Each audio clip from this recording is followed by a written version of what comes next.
dan dia mengampuni apapun dosa yang selain syirik.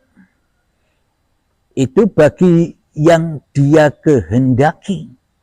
Maknanya kalau kita sudah bangkit Satrio Paningitnya, bangkit Al-Mahdinya, bangkit kerasulannya, maka bersih, suci, disucikan kembali dari fahsya wal mungkar, disucikan kembali dari dosa-dosa kalau sudah bangkit, kalau sudah baiat.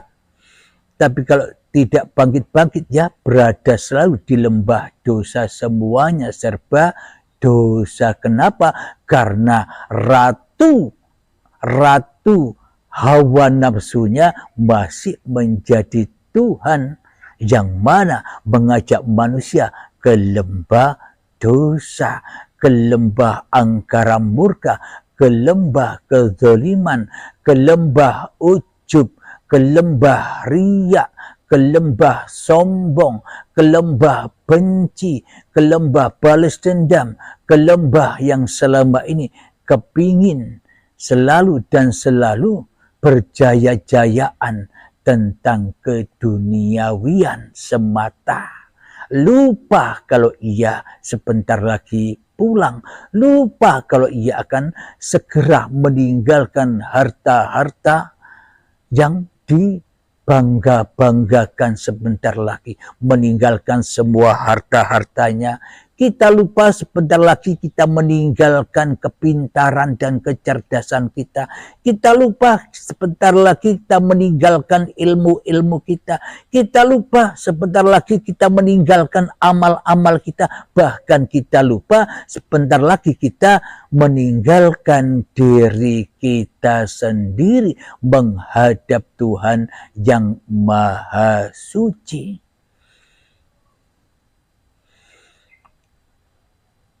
Lanjutannya, barang siapa yang dikehendaki Allah, maka ia akan datang untuk berbaiat, yakni untuk menyerahkan dirinya dan hidupnya kepada Tuhannya. Maka harus ada pembimbingnya. Maka carilah pembimbing-pembimbing di luaran sana yang kira-kira bisa membawa Anda menuju puncak kesadaran diri manusia Anda yang gaib, yang tak ada. Barang siapa mempersekutukan Allah, maka sungguh dia telah berbuat dosa yang besar. Inilah buktinya bahwa kita selama ini hanyalah menjadi Satrio Paningitnya, hanyalah menjadi Al-Mahdinya, hanyalah menjadi Rasulnya, hanyalah menjadi utusannya, hanyalah menjadi pesuruh-pesuruh iblis dan setan yang ada di dalam hawa nafsu diri manusia kita sendiri, yang selama ini merasa wujud, yang selama ini merasa hidup, yang selama ini merasa berkuasa di atas wujud Tuhannya, di atas kuasa Tuhannya, di atas wujud di atas kehidupan Tuhannya. Jadi Tuhannya ora kanggo, Tuhannya ora kanggo tapi digolei, Tuhannya ora kanggo tapi disembah. Inilah akidah dan keimanan yang tersesat jalannya. Cedek kok digolei, cedek yang disangka jauh. Ayat yang selanjutnya, An-Nisa ayat 49. Bismillahirrahmanirrahim. Alam tara ilal ladzina yuzakkuna anfusahum balillahu yuzakki man yasha wa la yudlamuna fatila. Artinya, tidakkah engkau memperhatikan orang-orang yang menganggap dirinya suci, yakni dalam kurung Yahudi dan Nasrani. Siapa yang menganggap dirinya suci? Ya kan semua manusia. selagi masih sadar di dalam hatinya bahwa dirinya adalah manusia yang masih merasa wujud daripada wujud Tuhannya, yang intinya masih menganggap Allah gaib. Itulah yang termasuk di dalam Yahudi dan Nasrani itu, yang mana di dalamnya masih ingkar kepada keberadaan Tuhan. Meskipun agamanya Islam tapi hatinya mungkar, ya sama saja. Allah tidak memandang dohirnya, dohir itu hanya kulit. Tapi Allah hanya memandang batinnya, hatimu. Siapa yang wujud di hatimu, dirimu atau aku, kata Allah. Bila yang wujud dirimu di hatimu, maka sambutlah azab-azabku, sambutlah siksa-siksaku, sambutlah belenggu-belengguku di neraka jahanamku, kata Allah. Jadi neraka jahanam itu, kalau neraka jahanamnya iblis dan setan nanti di dalam angan-angan, di dalam imajinasi manusia. Nanti kalau manusia sudah mati, coba kita hayati, kita logikakan. Bila neraka itu yang dikatakan iblis, neraka itu nanti, itu terjadi nanti, bila kita tidak ada, bila kita sudah jadi tanah, apa yang mau disiksa, bro? Ketika kita saat dicipta dari tanah sampai menjadi bayi, kita pun tak terasa apa-apa. Jadi awal dan akhir sama. Ketika kita dipendam di kuburan, maka ya tak ada siksa lagi. Wong ndak ada manusianya. Wong kita ndak merasa mengaku-ngakui hidup dan badan ini hanya milikku. Sudah selesai. Tak bisa ngaku-ngaku lagi. Apakah ada siksa? Jadi siksa azab itu ada ketika kita masih ada di dunia ini dan ketika kita masih mengaku-ngaku bahwa hidup dan badan ini milikku. Itulah azab yang pedih, siksa itu. Yang mana hati kita selalu terbakar dengan urusan-urusan dunia. Hati kita terbakar dengan urusan-urusan jabatan dunia. Hati kita terbakar dengan urusan-urusan pangkat-pangkat dunia. Hati kita terbakar dengan kepentingan-kepentingan dunia. Itulah azab yang pedih. Karena akhir kita kembali kepada neraka, kepada diri manusianya yang masih merasa jadi Tuhannya atas kehidupannya. Tidakkah engkau memperhatikan orang-orang yang menganggap dirinya suci? Sebenarnya Allah mensucikan siapa yang Dia kehendaki dan mereka tidak dizalimi sedikit pun. Jadi manusia yang sudah bangkit Al-Mahdinya, bangkit Satria Paningitnya, bangkit kerasulannya, maka ia takkan pernah kena musibah-musibah lagi. Sudah tak akan terkena dosa-dosa lagi bagi yang sudah bangkit Tuhannya yang selama ini ditiadakannya. Itulah yang dimaksud hari kebangkitan. Bukan hari kebangkitan ala iblis dan setan yang katanya bangkit seperti kecambah badan-badannya. Masa badan bisa bangkit sendiri tanpa uripe Allah? Yang dimaksud hari kebangkitan manusia dulu ketika manusia dari tanah dibangkitkan, dihidupi, dicipta, dibentuk dari tumbuh-tumbuhan. Dari tanah, kemudian dari benih-benih tumbuhan menjadi tumbuhan, akhirnya berbuah jadi sayuran, buah-buahan, padi, dimakan kedua orang tua, jadi sperma, sel telur, jadi gumpalan darah, gumpalan daging, menjadi bayi, janin dan bayi. Itulah yang dimaksud hari kebangkitan itu. Dibangkitkan manusia dari kematiannya. Tapi setelah manusia dibangkitkan, lupa lupa kebangkitannya, lupa kepada penciptanya. Akhirnya ya menjadi satrio paningitnya iblis dan setan. Akhirnya menjadi satrio paningit, menjadi Al-Mahdinya iblis dan setan. Akhirnya menjadi rasul-rasulnya setan, yakni yang selama ini menganggap dirinya lebih ada daripada Tuhannya. Ibarat wayang melaku dewe, ya nyasak-nyasak, ya tersesat-sesat, ya nabrak-nabrak. Itulah yang dimaksud fahsya wal munkar, selalu dan selalu di dalam kegelapan. Kita ulang lagi, tidakkah engkau memperhatikan orang-orang yang menganggap dirinya suci?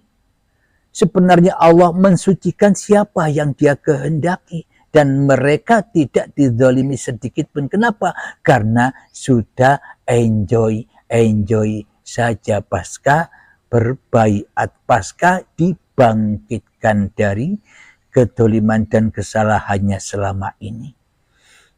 Alhamdulillahirabbil alamin. Kita lanjutkan kembali di dalam surat An-Nisa ayat yang ke-116. Bismillahirrahmanirrahim. Inna Allaha la yaghfiru an yushraka bihi wa yaghfiru ma duna dhalika liman yasha wa man yushrik billahi faqad dhalla dhalalan ba'ida. Yang artinya Allah tidak akan mengampuni dosa syirik, yakni mempersekutukan Allah dengan sesuatu. Apa sesuatu itu? Ya dirimu itu sesuatu. Jadi jangan adakan sesuatu, jangan adakan dirimu kecuali Allah. Dan dia mengampuni dosa selain itu bagi siapa yang dikehendaki. Yang dikehendaki Imam Mahdinya bangkit, yang dikehendaki Satrio Paningitnya bangkit, yang dikehendaki Rasul-Rasulnya bangkit. Biasanya di dalam hatinya sudah ada perintah untuk berbaiat. Kalau mau baiat sendiri ya silahkan. Kadang ada sahabat-sahabat yang merasa sudah paham, yang baiat kan Allah sendiri. Mana mungkin ada manusia yang bisa membaiat? Ya silakan, ikuti saja. Berarti kalau baiat sendiri kan tidak ada gurunya, tidak ada pembimbingnya, maka rawan dari ketersesatan. Karena belajar tanpa guru, akhirnya ya setan hawa nafsunya yang menjadi mursyid dan yang menjadi guru pembimbingnya. Allah tidak akan mengampuni dosa syirik atau mempersekutukan Allah dengan sesuatu.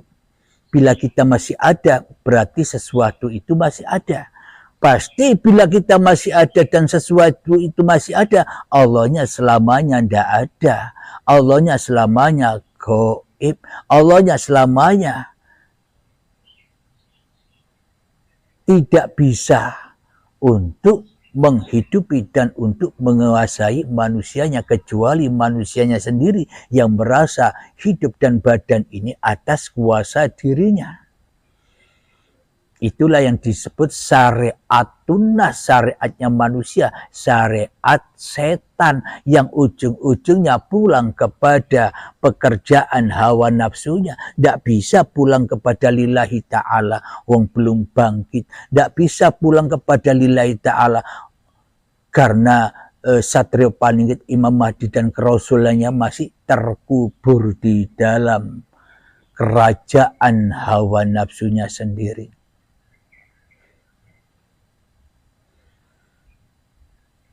Dan barang siapa mempersekutukan sesuatu dengan Allah, maka sungguh dia telah tersesat jauh sekali. Inilah bahwa kita bila masih mempersekutukan Allah dengan sesuatu, yakni sesuatu itu apa? Ya diri kita sendiri. Itulah ketersesatan yang jauh sekali. Siapa yang bilang? Allah yang bilang, bukan saya. Saya tidak punya ilmu apa-apa, cuma kami hanya menyampaikan ayat-ayat Tuhan ini. Selain untuk menyeru diri saya sendiri dan menyeru sahabat-sahabat yang mau diseru, yang mau diajak, yang tidak mau diajak, ya tidak apa-apa, tidak ada paksaan di sini. Kenapa? Karena ayatnya hanya orang-orang yang dikehendaki saja yang bisa bangkit. Satrio Paningitnya bisa bangkit, Al-Mahdinya bisa bangkit, ke Rasulnya. Orang-orang yang dipilih Allah saja. Berarti yang dipilih dengan yang tidak dipilih lebih banyak mana? Ya lebih banyak yang tidak dipilih.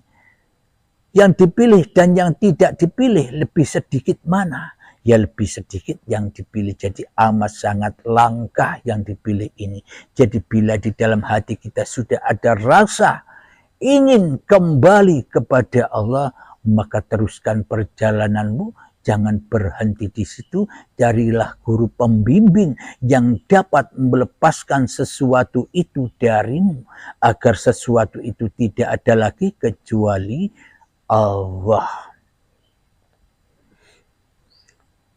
Mari kita lanjutkan ayat yang ke-117 di dalam surat An-Nisa. Iyad'una min dunihi illa inatha wa iyad'una illa syaitanam marida. Artinya, yang mereka sembah selain Allah itu tidak lain hanyalah berhala. Dan mereka tidak lain hanyalah menyembah setan yang durhaka. Nah, inilah jelas ayatnya. Apakah paparan-paparan diuripi Allah ini menyimpang dari Al-Quran? Anda sendiri yang bisa menilainya. Saya ulang lagi. Dan mereka yang mereka sembah selain Allah itu tidak lain hanyalah berhala, dan mereka tidak lain hanyalah menyembah setan yang durhaka. Subhanallah, sangat amat nyata Al-Quran ini.